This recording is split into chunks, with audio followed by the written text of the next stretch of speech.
If your marketing strategy is to be the cheapest MSP around, then you're setting yourself up for a world of pain. Lots of MSPs do this, because when you're not very good at marketing, which most MSPs aren't, it just seems like the easiest thing to do. Offer a good service, deliver it at a good price. But what you're actually doing is setting yourself up to attract the worst clients who create the most noise and generate the least amount of profit. If you don't today have the confidence to put up your prices, heck, to be the most expensive MSP in your marketplace, let me tell you why you owe it to your existing clients, your future clients, yourself, and your family to do this. On the surface, being the cheapest MSP feels like a good idea, because everyone likes a bargain, right?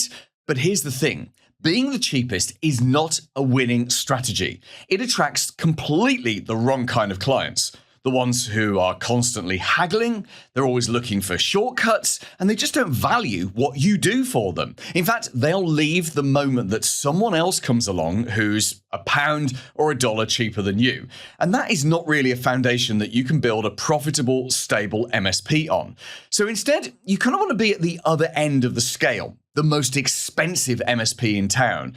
Now, I know that you might maybe have tensed up when I said that, and you might be thinking, well, me? The most expensive? No way. I don't want to be that. I don't want to do that. But listen, just hear me out on this.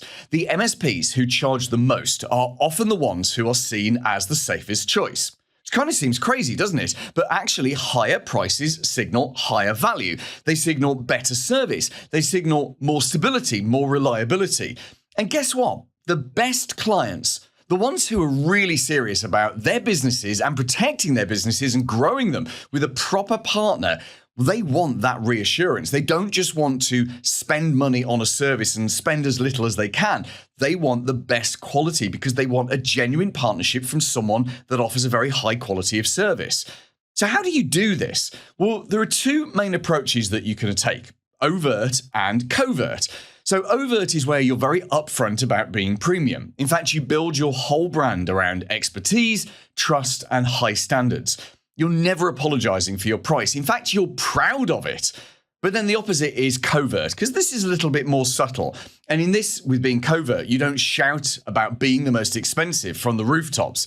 Instead, you just focus on value. One very smart way to do this is to use a three-tier pricing, like a good, better, best pricing, where your good price, kind of like your entry-level price, is a very, very keen price. And when they're comparing you to the other MSPs, and you and I know they're comparing apples to oranges, but when they're doing that, they can see that you're a very good value price.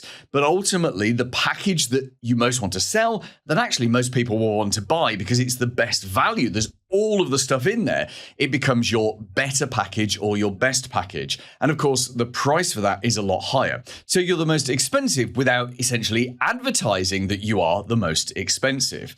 But what if you're thinking, Paul, this is all very good, but I just don't feel comfortable charging more? Well, maybe that's something called imposter syndrome talking. And we all get that. It's the little voice in the back of our head that says, you're not good enough. And sometimes it's there and it's loud and we listen to it and we let it dictate us. And we think, well, if we put our prices up, people are going to see that we're an imposter, right? That we're not worth the money that we want to charge. But let me tell you something. You are worth that money. You really are. If you've been running your MSP for a few years, if you're good at keeping your clients safe, you're good at not just the reactive stuff, but you're good at the proactive stuff. You protect them. Sometimes you protect them from themselves and you help them to grow their businesses. If you do all of this and you've been doing it for a few years, you're already delivering huge value. You're not just fixing stuff here, right? You are so far past break fix. You are safeguarding people's businesses. You're safeguarding their livelihoods. You're safeguarding jobs. You're safeguarding whatever it is that they do for their clients. You are instrumental in this. And if you get it wrong, which you don't, right, most of the time, but if you get it wrong, it has lots of implications, but you don't do this, you are a massive part of their success. So instead of asking yourself, can I justify charging more? Why don't you try asking yourself, what do I need to do so that my clients see the value in what we do and are happy to pay more for it? It's a tiny little shift in thinking, but it can change everything. So here's my big takeaway for today.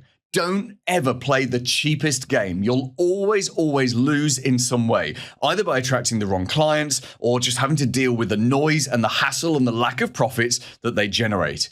Instead, play the value game instead. Position yourself as the MSP worth paying more for. And even if you don't feel ready to be the most expensive in your marketplace, at least make sure you're never the cheapest. Paul Green's MSP Marketing Edge.